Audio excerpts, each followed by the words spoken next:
This is my vow to exceptionalize you above all others, to respond rather than react, always.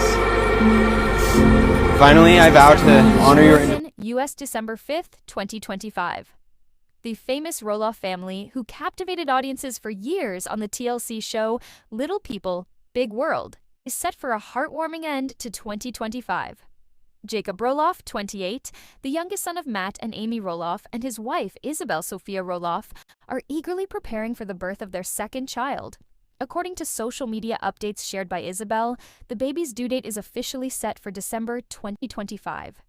This new arrival is highly significant for the former reality TV stars, as this child will become the 10th grandchild for the matriarch and patriarch Matt and Amy Roloff.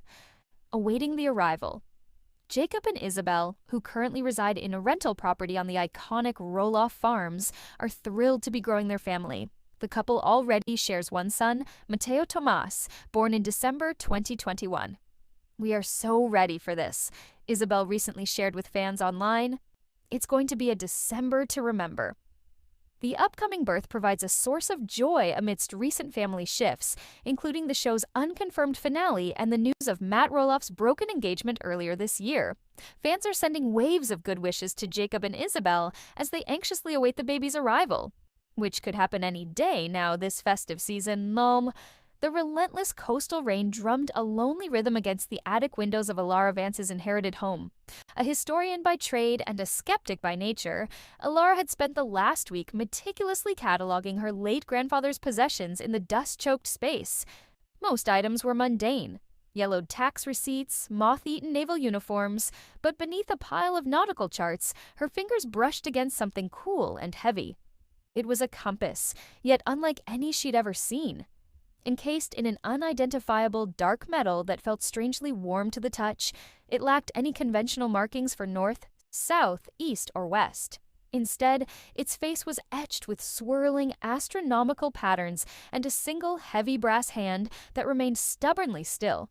The glass over the face was convex and faintly hummed, catching the dim light. It was, quite simply, an artifact of impossible engineering. Alara carried it downstairs, placing it on her study table next to her laptop. The year was 2025, yet the device felt like it belonged to a forgotten century. Her initial research yielded nothing. The metallurgy was alien, and the intricate gears visible beneath the brass casing seemed to serve no known purpose. She was almost ready to dismiss it as an elaborate hoax when she found the ledger. Tucked inside a volume of ancient maritime history, she discovered a slim, leather-bound journal. The handwriting was neat, flowing, and dated from the late 19th century. The journal belonged to one Silas Thorne, a brilliant yet largely forgotten inventor who worked out of a small London workshop. A key passage stopped Alara cold. The Chronos engine is complete. The compass, its key, now only awaits the spark, the element derived from celestial fire. With the fragment integrated, the traveler may chart not distance, but the river of time itself. If I fail, the compass must lie dormant until another finds the spark and finishes my work. Alara shivered despite the warmth of the room. A celestial fire fragment? That sounded like utter fantasy, until she remembered a strange gift her grandfather had given her years ago, a small, dark chunk of stone, polished smooth, that he claimed was a piece of a meteorite. She had kept it in a velvet pouch, thinking it a charming trinket. 2. The activation. With trembling hands, Alara retrieved the meteorite fragment. It was dense and cold, speckled with flecks of what looked like nickel. She returned to the compass, examining the central point where the brass hand connected. A tiny, almost invisible slot was visible, perfectly sized for the fragment. Taking a deep breath, the historian who had always trusted facts and documents decided to trust the madness of an old journal. She pressed the meteorite into the slot. For a moment, nothing happened. Then, a low, resonant thrum echoed through the room. The brass hand of the compass, dormant for perhaps over a century, began to spin wildly. The strange, dark metal housing glowed with an internal sapphire light. The astronomical markings on the face rearranged themselves, resolving into a digital display showing a date, 1888. Alara backed away instinctively as the glow intensified. The light didn't just illuminate the room, it seemed to tear the air. Directly in front of the compass, a shimmering vertical distortion appeared. A swirling portal of silver and fog, humming with the noise of distant traffic and horses' hooves. The smell of coal smoke and damp earth drifted through. It was a window to London. 1888. Silas Thorne's Chronos compass was functioning. Fear fought with the historian's insatiable curiosity. This wasn't a document she was studying, it was history itself, accessible. Realizing that the portal wouldn't hold forever, and driven by Thorne's journal entry, "If I fail," Alara knew she had to go. She quickly grabbed her grandfather's old leather satchel, a small modern phone, likely useless but habitual, and stepped through the swirling light. 3. The Victorian Labyrinth. Alara stumbled onto a muddy, chaotic cobblestone street. The air was thick with the stench of the Thames and burning coal. Gaslights flickered in the evening gloom, illuminating the blurred shapes of horse-drawn carriages and figures cloaked in heavy wool. The noise was overwhelming. Shouts, laughter, and the ceaseless clatter of the docks. She had to adjust instantly. Her modern waterproof jacket and jeans were conspicuously anachronistic. Pulling out a heavy, dark shawl she had grabbed from the attic, she draped it over herself to conceal her clothes. The compass, now muted but still glowing softly, rested in her satchel. Her goal? Find Silas Thorne and determine what failure he feared. Using the compass's faint glow to guide her, it now acted as a directional pointer to Thorne's last known location from the journal. She navigated the labyrinthine streets of East London. She finally located a small, unassuming workshop in a back alley. A single oil lamp burned inside.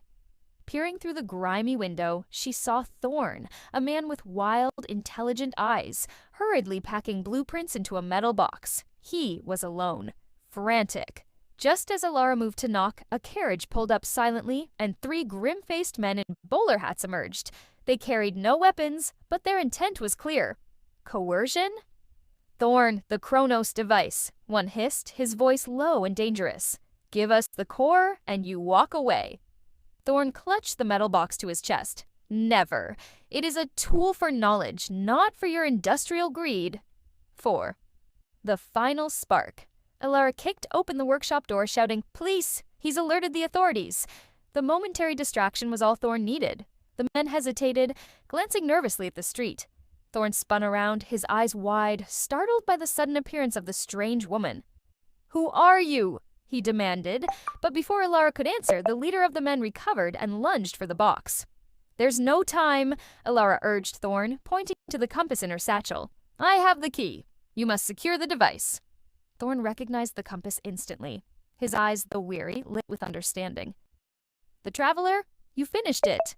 Working quickly while Alara blocked the doorway with a heavy anvil, Thorne opened the metal box. Inside was a smaller central mechanism, the Chronos engine core. He didn't try to activate it. Instead, he quickly detached a single crystal component and slid it into a hidden pocket in his waistcoat. "They will never master the principle without this core component," he muttered. "The compass is your way back. Go." The 3 men finally managed to push the anvil aside. Alara didn't wait. She activated the compass fully, knowing the power drain would be immense. The sapphire light flared, and the portal shimmered to life behind her. "Thank you, traveler," Thorne whispered, a look of profound relief washing over his face. Alara threw one last glance at the embattled inventor, then sprinted through the swirling silver gate, hearing the angry shouts of the industrialists fading behind her. Epilogue.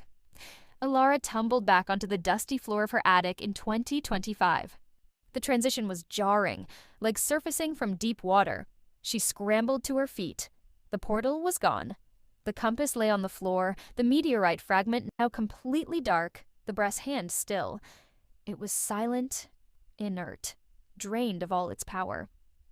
She checked her phone. No signal, but the date and time were correct. Her journey had lasted less than 10 minutes in her own time. The only evidence of her impossible voyage